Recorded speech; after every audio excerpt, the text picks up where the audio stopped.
Salam sejahtera, saudara-saudara di dalam Kristus, kasih karunia Tuhan Yesus menyertai saudara sekalian.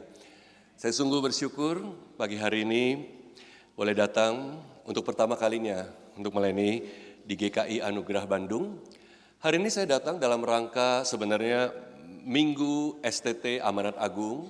Jadi saya mewakili STT atau Sekolah Tinggi Teologi Amanat Agung Jakarta untuk datang memperkenalkan sedikit tentang STT Amanat Agung dan memberitakan firman Tuhan. Biasanya kalau itu terjadi di Jakarta, maka tiap dosen pasti akan membawa mahasiswa paduan suara. Tapi mohon maaf karena ini di Bandung, kami tidak bisa membawa paduan suara mahasiswa ke tempat ini hari ini. Semoga satu hari ya, paduan suara mahasiswa STTAA boleh melayani juga bersama salah satu dosen di tempat ini. Nah, izinkan saya memperkenalkan sedikit tentang STT Amanat Agung sebelum firman Tuhan diberitakan. Tapi sebelumnya saya mewakili keluarga besar STT Amanat Agung, mengucapkan banyak terima kasih dan menyampaikan salam kepada saudara-saudara sekalian Jemaat GKI Anugerah Bandung. Kami berterima kasih kepada pendeta jemaat dan majelis jemaat yang telah memberi kesempatan yang berharga ini bagi kami untuk boleh sedikit memperkenalkan tentang STT Amanat Agung. Ngomong-ngomong, saya juga sangat bersyukur, bersuka cita ketika datang, karena ternyata pendeta Cheng Lison ini adalah hamba Tuhan yang sudah saya kenal lama. Kami pernah sama-sama praktek pelayanan di masa kami masing-masing sekolah teologi, meskipun di tempat yang berbeda, tapi kami dipertemukan di satu gereja, praktek sama-sama. Jadi itu sudah 20 tahun yang lalu, cepat sekali waktu berlalu, dan udah lama nggak ketemu, baru kemarin ketemu pendeta Cheng Lison, sangat senang ya, excited ketemu rekan yang sudah kenal dari dulu dan sangat hangat perjumpaan kami.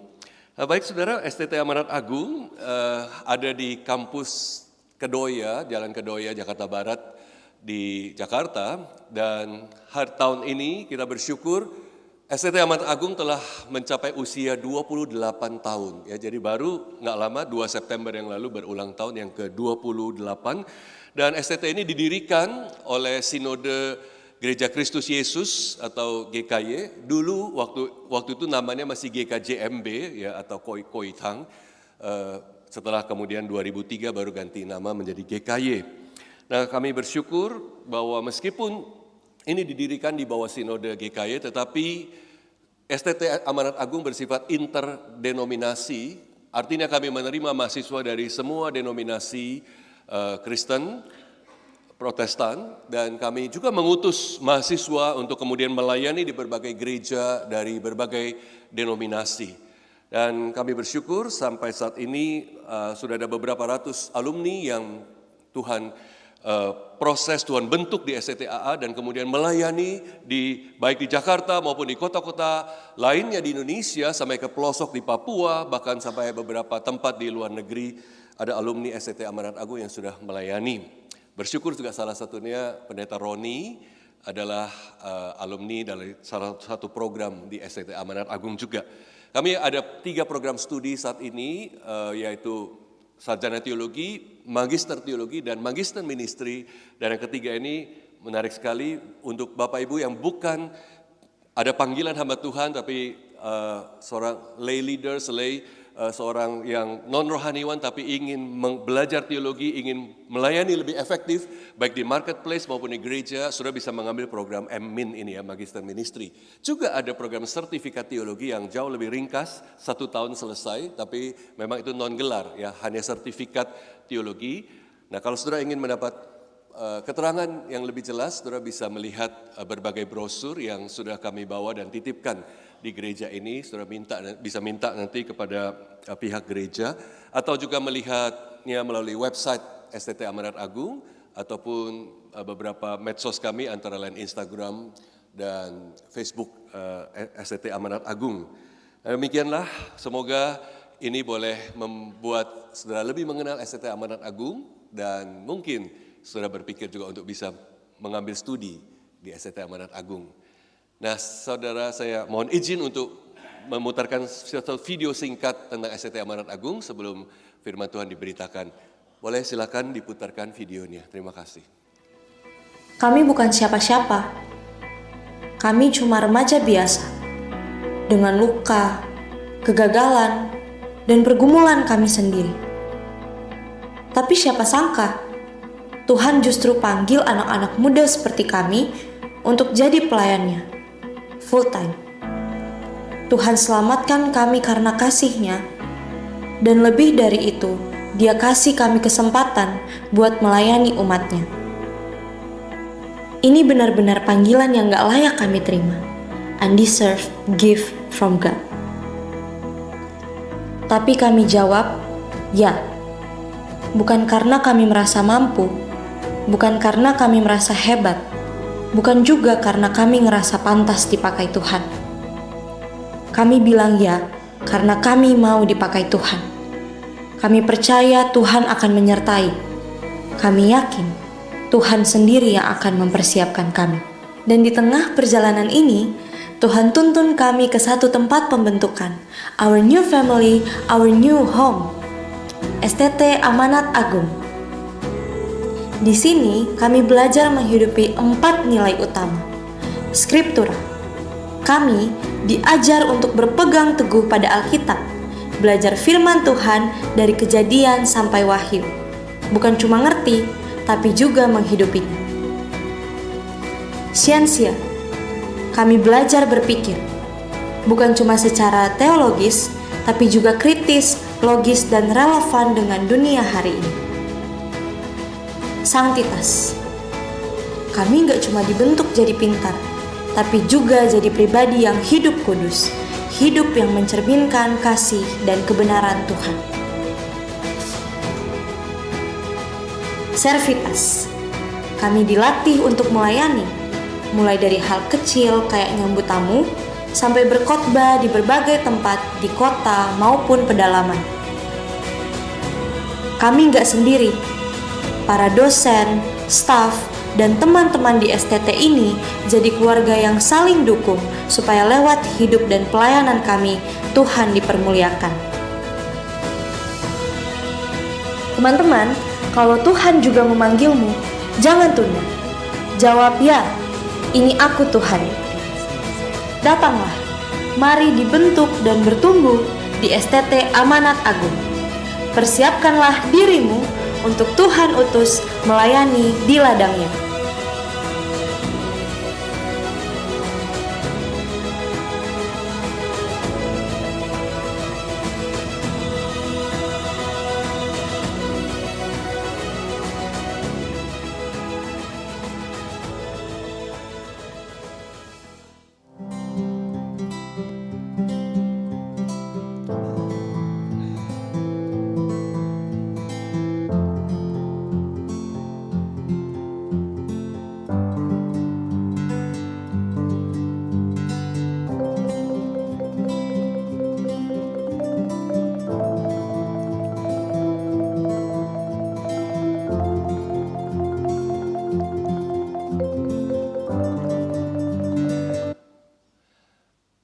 Baik, demikian sedikit perkenalan dari kami STT Amanat Agung. Terima kasih untuk perhatian saudara. Mari saudara kita sama-sama berdoa sebelum kita membaca dan merenungkan firman Tuhan. Bapa yang baik, kami sungguh bersyukur pagi hari ini kami boleh datang untuk menyembah Allah yang hidup, yang menebus kami dan menjadikan kami indah dalam pandangan mata-Mu. Biarlah firman Tuhan pagi ini boleh diberitakan dan kami boleh diteguhkan. Buatlah hati kami mengerti, buatlah jiwa kami bersuka cita, oleh karena firman yang hidup ini boleh menyentuh dan mengubah hidup kami. Pakailah hamba-Mu Tuhan di dalam kelemahan keterbatasannya, boleh memberitakan firman-Mu dengan setia. Puji, hormat, dan kemuliaan hanya bagi Tuhan. Demi nama Tuhan kami Yesus Kristus, kami bersyukur berdoa. Amin.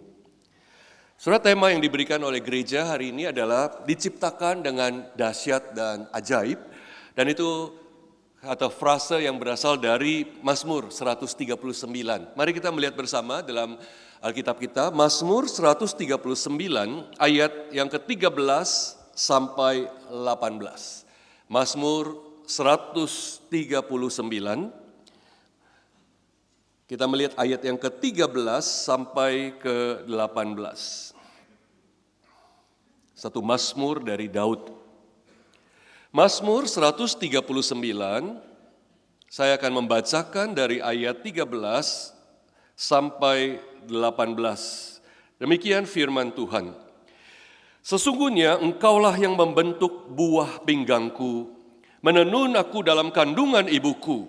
Aku bersyukur kepadamu sebab aku dijadikan dengan dahsyat dan ajaib. Betapa ajaib apa yang kau buat, dan jiwaku benar-benar menyadarinya.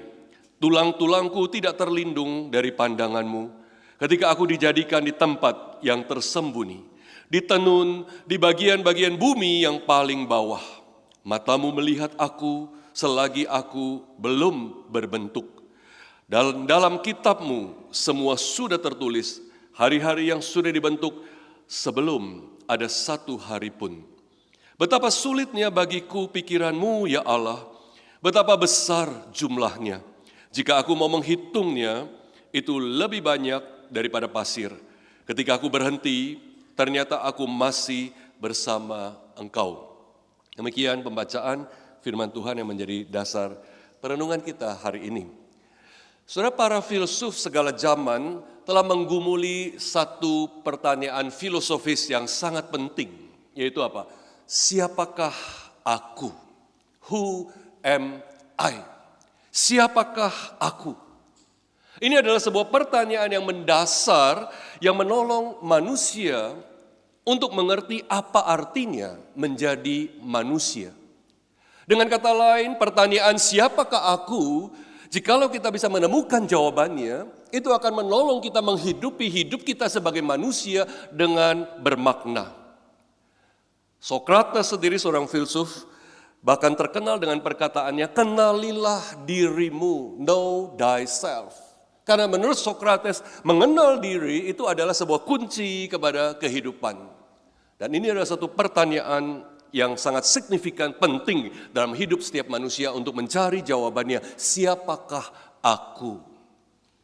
Saudara, salah satu hal yang paling mendasar, yang paling hakiki, yang membedakan manusia dengan semua makhluk lain, adalah kemampuan manusia untuk berkata apa? Aku, I.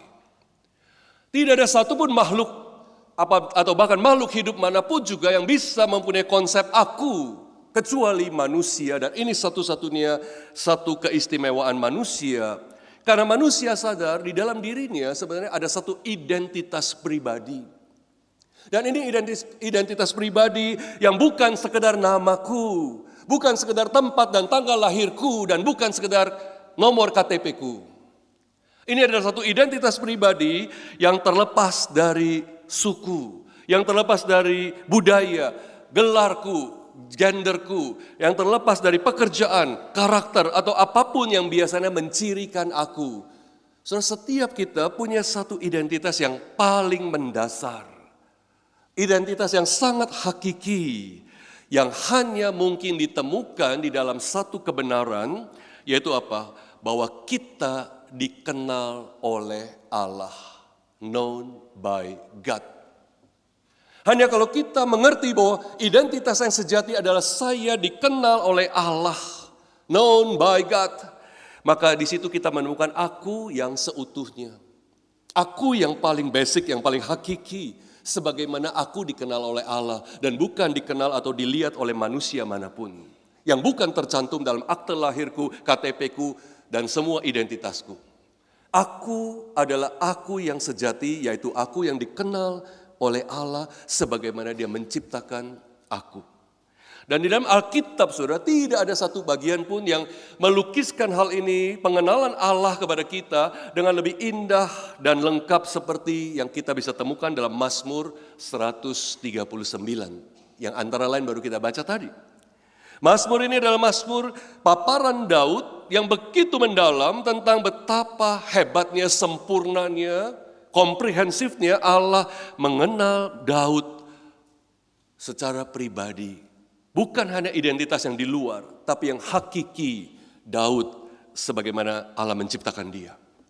Surah Mazmur 139 ini kalau kita lihat 18 ayat pertamanya dari Mazmur ini dibagi rata atas 3 bagian yang melukiskan 3 natur tentang Allah dengan rapi dibagi masing-masing 6 ayat, 6 ayat, 6 ayat. Kalau kita melihat Daud melukiskan tentang Allah yang maha tahu dari ayat 1 sampai ke 6. Dan kemudian Daud melukiskan Allah yang maha hadir dari ayat yang ke-7 sampai yang ke-12.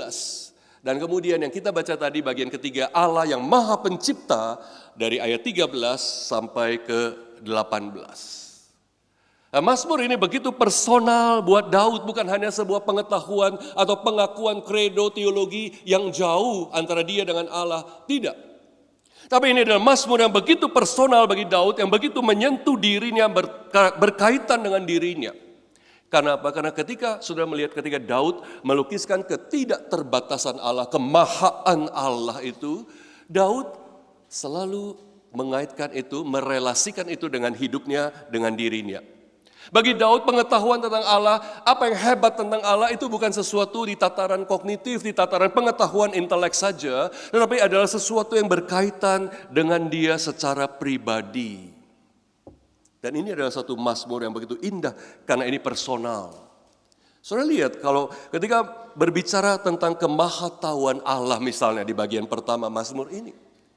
Daud tidak sekadar berkata, engkau adalah Allah yang maha tahu. Engkau tahu segala sesuatu. Daud tidak berkata begitu. Tapi kita baca kalau dari ayat 1 dan seterusnya, Daud bilang apa? Engkau menyelidiki dan mengenal aku. Dia bilang, engkau mengetahui kalau aku duduk atau berdiri. Engkau mengetahui pikiranku dari jauh. Segala kemahatauan Allah itu terkait dengan dirinya. Dengan kata lain, Daud mau katakan tidak ada sesuatu apapun tentang dia. Termasuk bagi kita hari ini, tidak ada sesuatu apapun tentang kita yang Allah tidak tahu. Yang di luar daripada pengetahuan Allah, tidak ada. Tidak ada sesuatu apapun tentang kita yang membuat kemudian Allah heran. Yang membuat kemudian Allah terkejut, menemukan kita ternyata tidak seperti yang dia duga. Tidak ada. Daud bilang, engkau mengetahui segalanya tentang aku. Engkau menyelidiki aku, engkau mengenal aku. Sebelum mulutku mengeluarkan perkataan, semuanya sudah engkau ketahui. Bukan hanya beberapa menit sebelumnya, tapi bahkan dari kekekalan. Allah sudah tahu perkataan apa saja akan keluar dari mulut kita. Dari waktu ke waktu, dari kita lahir sampai kita mati. Itu semua dalam pengetahuan Allah. Begitu luar biasa Daud melukiskan kemahatauan Allah. Itu terkait dengan dirinya. Daud melihat bahwa Allah mengenal dia secara utuh, completely, the true me itu, aku yang sejati itu, Daud tahu bahwa Allah mengenalnya. Dan kemudian ketika dalam bagian berikutnya, ketika Daud membicarakan kemahahadiran Allah, kembali Daud tidak meluncurkan sebuah konsep teologi yang di awang-awang, dia tidak sekedar berkata Allah maha hadir, Allah ada di mana saja. Daud nggak bilang begitu. Tapi Daud bilang apa? Indah sekali. Kemana aku dapat pergi menjauhi rohmu Tuhan? Kemana aku dapat lari dari hadapanmu? Dengan kata lain, tidak ada satupun tempat, tidak ada satupun spot, tidak ada satupun domain dalam hidup ini yang kemana Daud bisa lari dan kemudian di situ Allah tidak menemukannya dan Allah mencari-cari di mana orang ini. Tidak ada satu tempat pun di mana Allah tidak bisa menemukan dan menjangkau Daud. Dia ada di mana-mana dan dimanapun kita berada, dia hadir. Tidak ada satupun tempat dan waktu di mana kita bisa melarikan diri dari kehadiran Allah dan hadirat Allah. Allah yang maha tahu, Allah yang maha hadir. Dan di dalam bagian yang ketiga yang kita baca barusan, di dalam Mazmur ini, bagian ini Daud melukiskan pengetahuan Allah yang begitu sempurna dan dikaitkan dengan penciptaan diri Daud. Saudara, ini adalah satu bagian yang begitu luar biasa. Daud tidak sekedar juga mengucapkan, Tuhan kau menciptakan segala sesuatu, engkau maha pencipta. Bukan sekedar itu.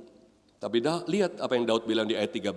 Sesungguhnya engkau membentuk buah pinggangku, menenun aku dalam kandungan ibuku.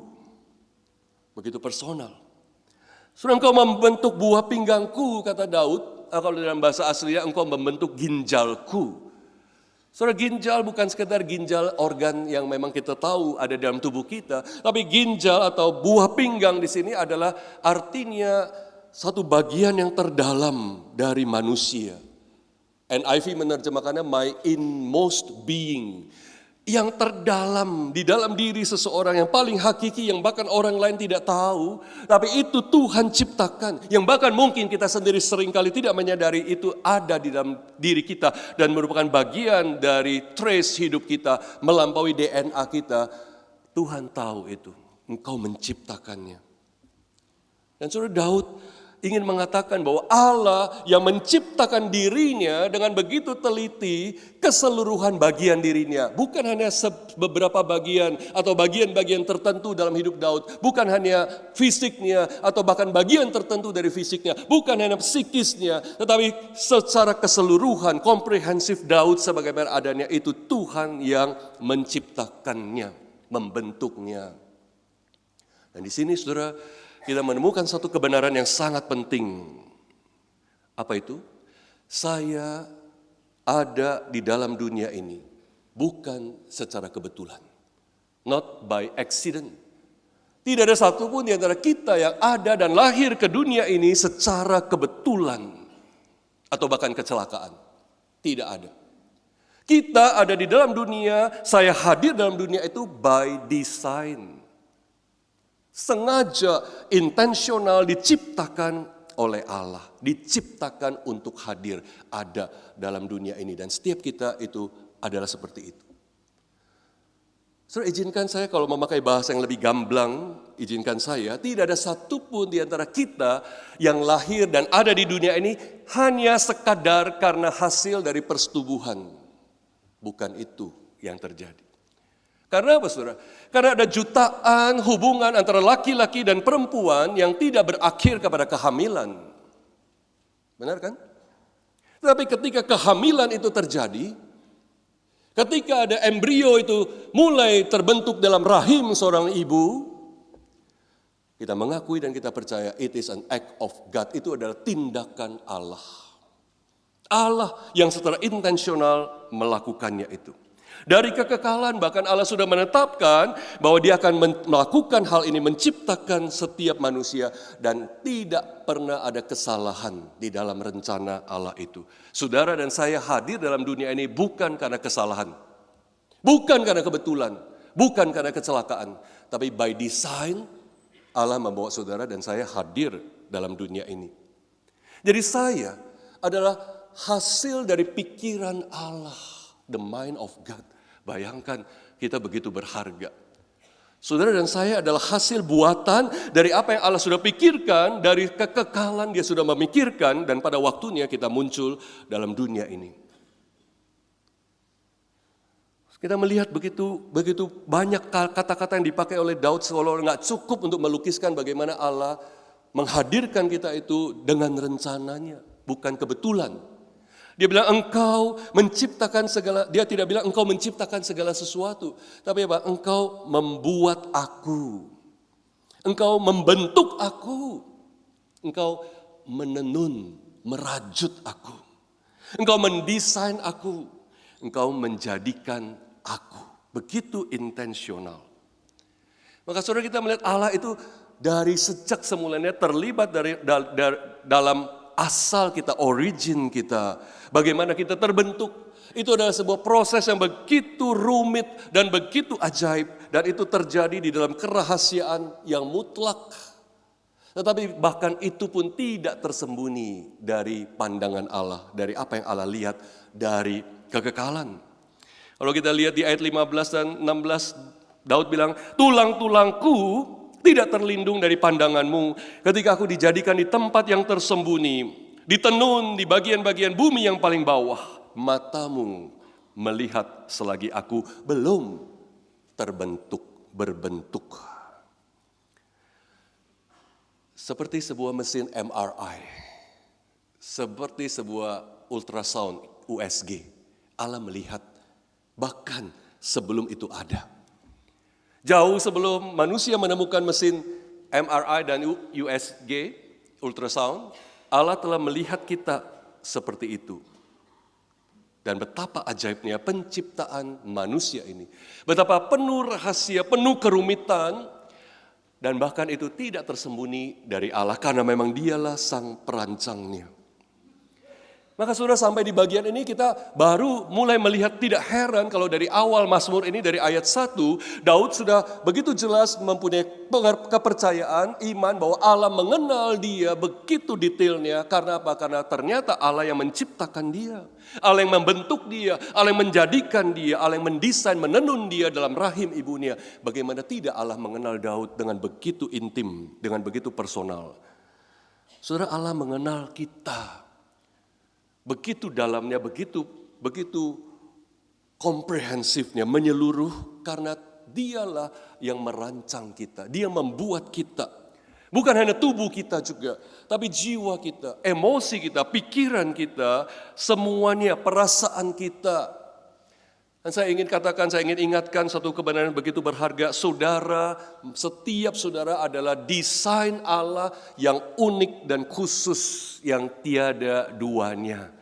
Tidak ada satupun orang yang persis seperti saudara, bahkan saudara kembar yang paling mirip sekalipun, kembar identik yang paling mirip sekalipun, tidak pernah sama. Masing-masing Allah menciptakannya dengan khusus dan unik. Dan itu sebabnya merenungkan hal ini semua, Daud hanya bisa merespons dengan kekaguman. Di ayat 14 dia berkata, aku bersyukur kepadamu sebab aku dijadikan dengan dahsyat dan ajaib. Betapa ajaib apa yang kau buat dan jiwaku benar-benar menyadarinya. Ajaib, kata yang dipakai di sini saudara, itu wonderfully, itu mempunyai satu konotasi sesuatu yang melampaui segala sesuatu, itu tak tertandingi. The extraordinary of extraordinaries. Itu yang dimaksudkan oleh Daud, penciptaan dirinya, kehadiran dirinya di dalam dunia ini. Saudara, Allah mengenal setiap saudara dengan begitu detailnya, dengan begitu komprehensifnya. Bukan hanya sebagian atau sepotong dalam hidup saudara, pikiran saudara, perasaan saudara. Tidak, Allah mengenal, mengetahui sampai ke dalam kedalamannya. Oleh sebab itu saudara, ketika mungkin satu waktu kalau saudara merasa begitu kesepian, saudara mungkin ada satu waktu merasa tidak ada orang yang mengerti saudara, tidak ada orang yang mengerti perasaan saudara, tidak ada orang yang mengerti pikiran saudara, tidak ada orang yang mengerti kekecewaan saudara. Ingatlah, Tuhan mengerti. Bahkan mungkin jauh di bawah apa yang kita menyadarinya. Tuhan jauh lebih mengerti itu. Itu sebabnya dalam setiap situasi yang paling terpuruk, bahkan mungkin ketika kita tidak lagi punya kata-kata untuk berdoa, saya ingin katakan, cukup berdoa 5 kata. Tuhan, Engkau tahu, tolonglah saya. Tuhan, Engkau tahu, tolonglah saya. Dan Tuhan dapat bertindak jauh lebih ajaib daripada yang kita pikirkan tentang solusi pergumulan dan masalah kita. Sebab dia tahu dan dia mengenal aku begitu dalamnya. Inilah Allah kita yang mengagumkan dan menciptakan kita dengan begitu dahsyat dan ajaib. Dan saudara, Allah yang mengagumkan ini terlebih lagi saudara, bukan hanya Allah yang terlibat tentang masa lalu kita atau asal atau origin kita, tapi bahkan dia juga Allah yang mengenal tentang hari-hari yang kemudian, yang di depan yang akan dijalani oleh seseorang. Itu semua sudah ada dalam penglihatan Allah. Sebelum satu hari pun terbentuk tentang hidup kita, Allah sudah melihatnya, Allah sudah merancangnya, dan dia tahu itu semua. Ayat 16 dia bilang, dalam kitab-kitabmu semua sudah tertulis hari-hari yang sudah dibentuk sebelum ada satu hari pun.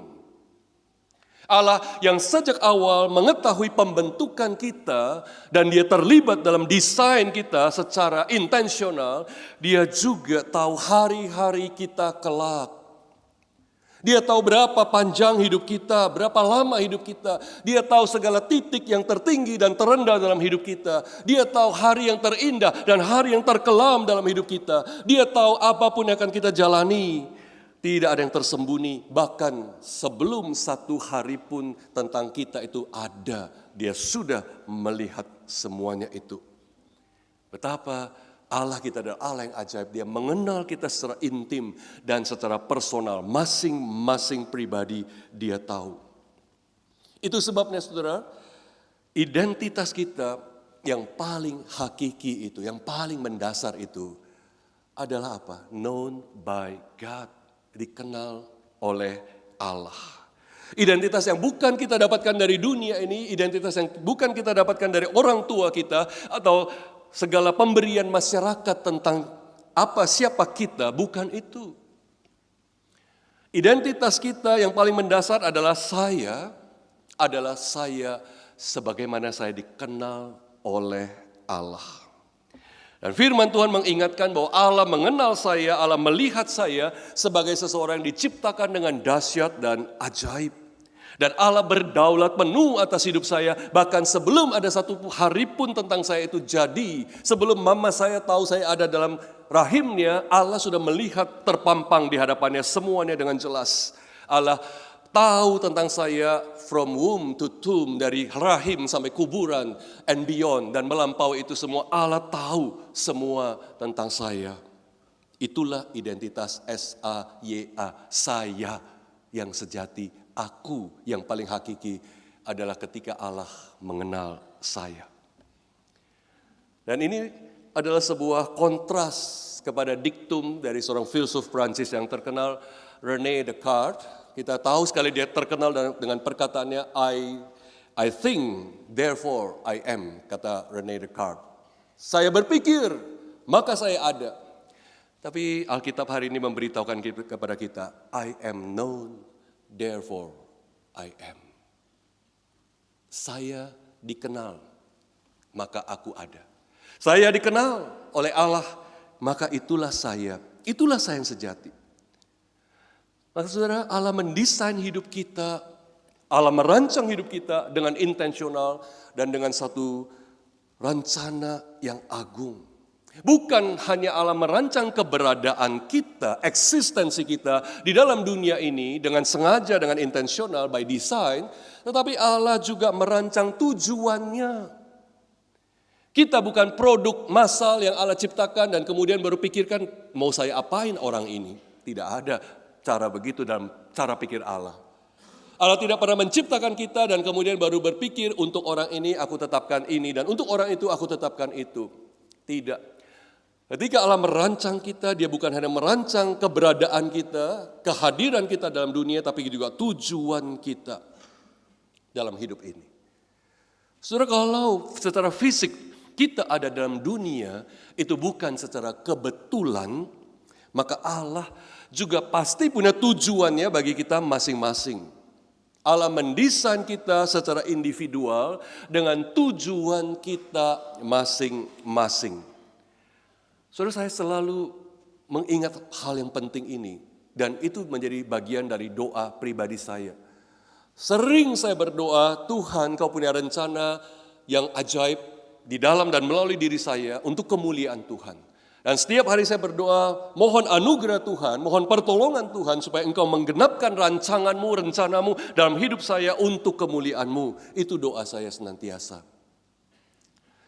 Dan saudara, sekarang mungkin ada yang bertanya, oke, ya wajar saja kalau manusia, tanda kutip manusia normal, wajar saja Tuhan punya rencana di dalam hidupnya. Tapi bagaimana dengan manusia yang tidak normal? Bagaimana dengan orang-orang yang mungkin katakanlah misalnya fisiknya tidak sempurna? Orang-orang yang difabel. Apakah mungkin Tuhan punya rencana untuk mereka? Saudara, kita bisa menemukan begitu banyak orang yang dalam pandangan manusia tidak sempurna, tapi Allah punya rencana di dalam dan melalui hidup mereka dan mereka melakukan perkara-perkara yang luar biasa. Dan Allah punya rencana bahkan melalui apa yang dalam pandangan manusia itu tidak mungkin mengenapkan rencana yang indah dari Allah. Saudara, mungkin banyak di antara kita yang sudah pernah melihat atau dengar atau tahu tentang seorang bernama Nick Vujicic, ya. Nicholas James Vujicic, seorang keturunan Serbia, itu nama Serbia. Tapi dia lahir di Australia dan kemudian dia menjadi warga negara Amerika. Jadi orang ini cukup kompleks ya, keturunan Serbia, lahir di Australia, jadi warga negara Amerika. Dan dia ketika dia dilahirkan, ternyata dia memang menderita tetra amelia syndrome, yang berarti dia lahir tanpa kedua tangannya dan tanpa kedua kakinya.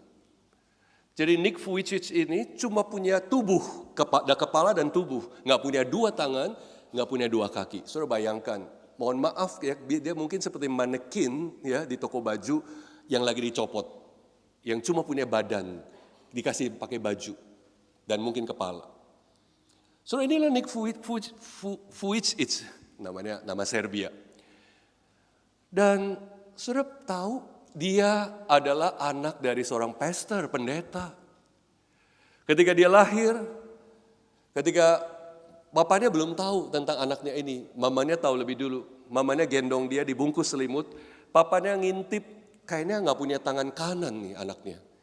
Terus dia bilang, dokter, dok, anak saya nggak punya tangan kanan ya. Dokternya bilang, mohon maaf, bukan cuma nggak punya tangan kanan, tapi nggak punya baik dua tangan maupun dua kaki. Saudara bisa bayangkan perasaan papa mana yang nggak hancur mendengar dokter ngomong begitu. Bukan cuma nggak punya tangan kanan, nggak punya dua tangan, dan nggak punya dua kaki. Saudara, jemaat gerejanya dengar bahwa pastornya, istrinya sudah melahirkan anak yang demikian, seluruh gereja nggak bisa bersuka cita. Gereja berduka untuk pastor ini.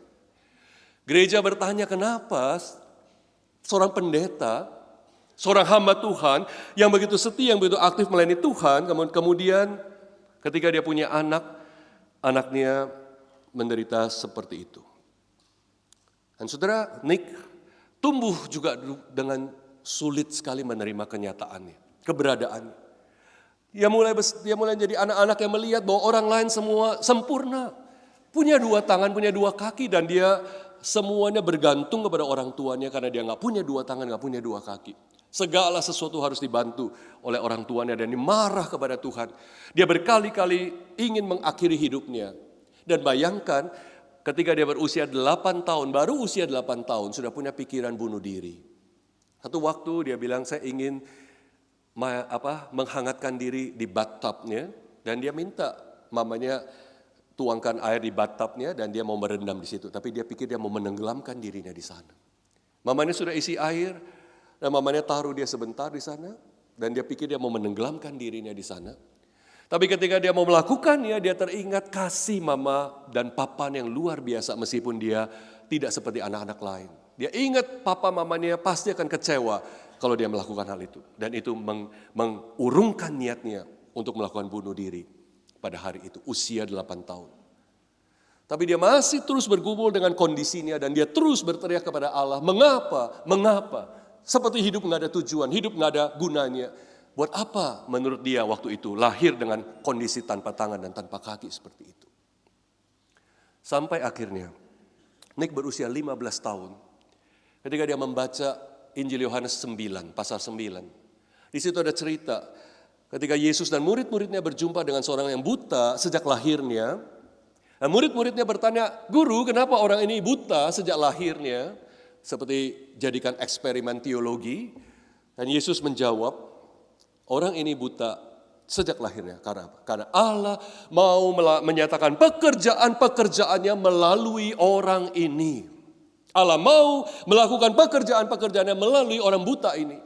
Dan pasal itulah yang menjadi titik balik dari kehidupan Nick Vujicic itu.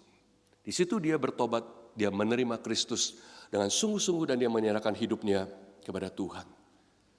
Dan saudara, kemudian dia makin besar dan dia menjadi orang yang melayani Tuhan, menyaksikan Kristus, dan bahkan dia hari ini sudah keliling dunia memberitakan Injil dan memotivasi begitu banyak orang yang juga kondisi fisiknya tidak sempurna. Dia sudah paling tidak keliling ke 24 negara dan dia sudah memimpin tidak kurang dari 200.000 orang untuk datang kepada Kristus, dan banyak di antara mereka yang fisiknya tidak sempurna tapi masih jauh lebih baik dari dia. Seseorang yang tidak punya tangan, yang tidak punya kaki sama sekali, dia kemudian bisa berkata di dalam kesaksiannya, I love my life because I have seen my purpose. Aku mencintai hidupku karena aku sudah melihat tujuanku. Dia tahu Allah merancang tujuan di dalam diri dia. Dan tujuan Allah itu tidak selalu harus lewat orang yang tanda kutip sempurna. Allah bisa bekerja bahkan melalui keterbatasan yang sangat terbatas itu. Mungkin dia selalu berharap mujizat Satu hari mungkin dia bangun dengan tangan yang mulai bertumbuh makin panjang atau kaki yang mulai bertumbuh makin panjang, tapi tidak pernah ada mujizat. Tapi itu kemudian membuat dia berkata apa? I believe if God doesn't give you a miracle, you are a miracle of God for somebody else's salvation. Aku percaya, jikalau Allah tidak memberikan engkau mujizat, maka engkau sendiri itu adalah mujizat bagi keselamatan orang lain. Nggak harus punya tangan dan kaki untuk bisa menjadi alat tangan Tuhan. Nggak harus kamu sempurna di mata manusia baru kamu bisa menggenapkan rencana Allah. You are a miracle even without any miracle in your life. Tanpa mujizat di dalam hidupmu, Allah bisa pakai. Dan Nick Vujicic, dia juga berkata, saya berharap orang-orang bisa melihat jikalau Allah dapat melakukan sesuatu yang indah di dalam tubuh saya yang broken pieces ini, dia bilang.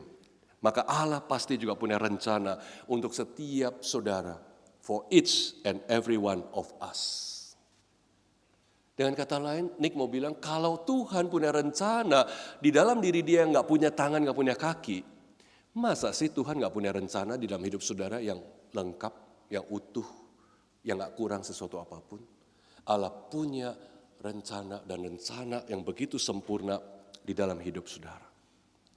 Allah punya tujuan. Allah menciptakan saudara, menghadirkan bukan secara fisik, tapi menghadirkan sebuah tujuan yang berharga. Dan itu tidak akan pernah bisa dihalangi oleh ketidaksempurnaan di dalam hidup kita. Kita memang hidup dalam dunia yang telah jatuh dalam dosa. Kita hidup dalam dunia yang penuh dengan brokenness, kehancuran, kejatuhan. Kita menghadapi penderitaan, kita menghadapi kekecewaan, kita menghadapi duka cita, kita menghadapi kematian, kita menghadapi air mata. Tetapi saudara, tidak ada satupun hal yang telah jatuh itu yang bisa menjadi penghalang untuk Allah menggenapkan rencana Allah di dalam diri kita. Kita bersyukur karena kedaulatan Allah itu jauh melampaui kode genetik kita yang mungkin karena dosa telah tercemar dan itu menjadi sesuatu yang menyimpang. Allah berdaulat lebih daripada segala apa yang dunia sedang bentuk kita. Allah melampaui itu. Allah mengenalmu, Allah melihatmu sebagai satu pribadi dengan sebuah nilai yang tidak ada apapun dalam dunia ini yang bisa merampasnya. Begitulah Allah melihat saudara. Allah melihat saudara sebagai satu pribadi yang berharga, dengan tujuan yang berharga, yang tidak ada satu apapun yang dari dunia ini yang bisa merampasnya dari saudara. Seringkali memang yang tidak mudah adalah mempercayakan hidup kita ke dalam tangan Allah yang berdaulat itu.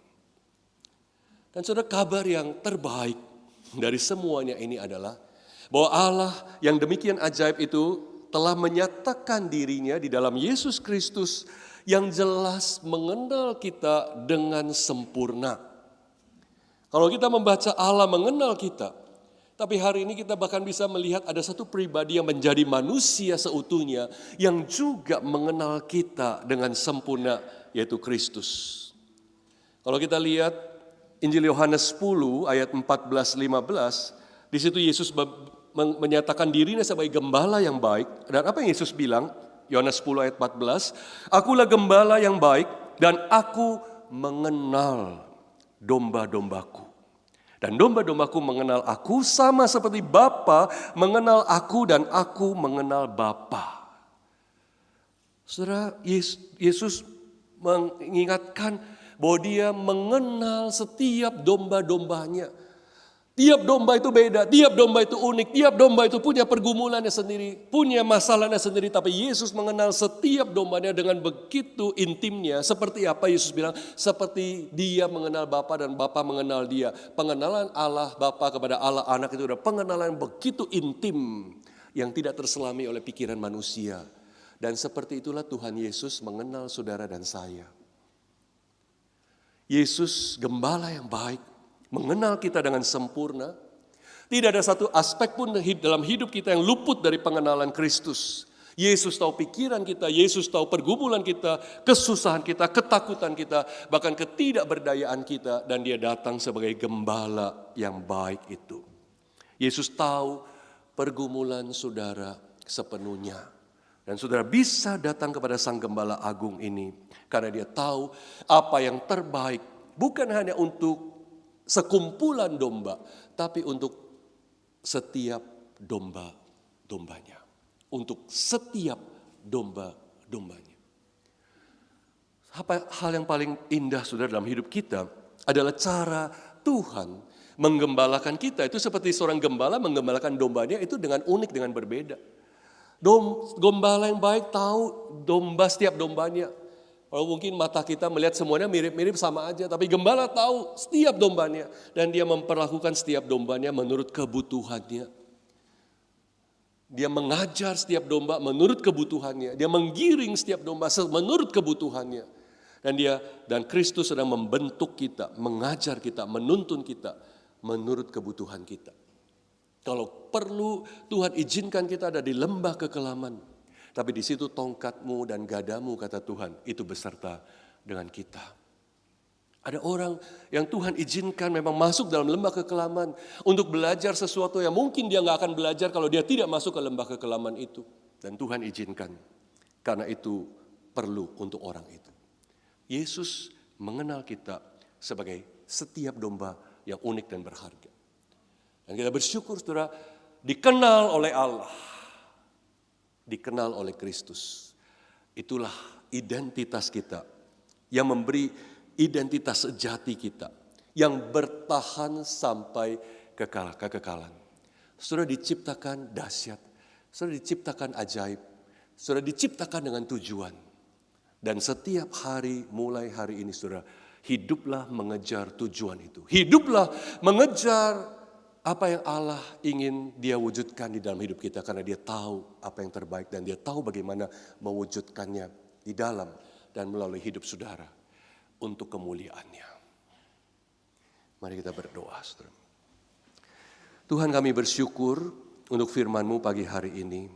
Kami sungguh bersyukur sebab Engkau menjadikan kami dahsyat dan ajaib dan dengan intensional, dengan tujuan yang khusus. Tuhan, kalau kami melihat hari ini banyak kelemahan dalam hidup kami, banyak kekecewaan yang mungkin kami alami, kami rasakan. Tapi biarlah kami menyadari betapa Engkau mengerti semuanya, Engkau bahkan bukan hanya tahu, tapi Engkau sanggup di dalam kedaulatan-Mu, dalam kasih-Mu, anugerah-Mu, untuk boleh menuntun kami, untuk boleh membangun kami, membenahi hidup kami. Agar kami boleh menjadi pribadi-pribadi yang menggenapkan rancangan-Mu dalam hidup ini, untuk kemuliaan Tuhan. Berkati kami, pakai kami Tuhan, untuk kemuliaan nama-Mu. Demi nama Tuhan Yesus, kami bersyukur berdoa. Amin.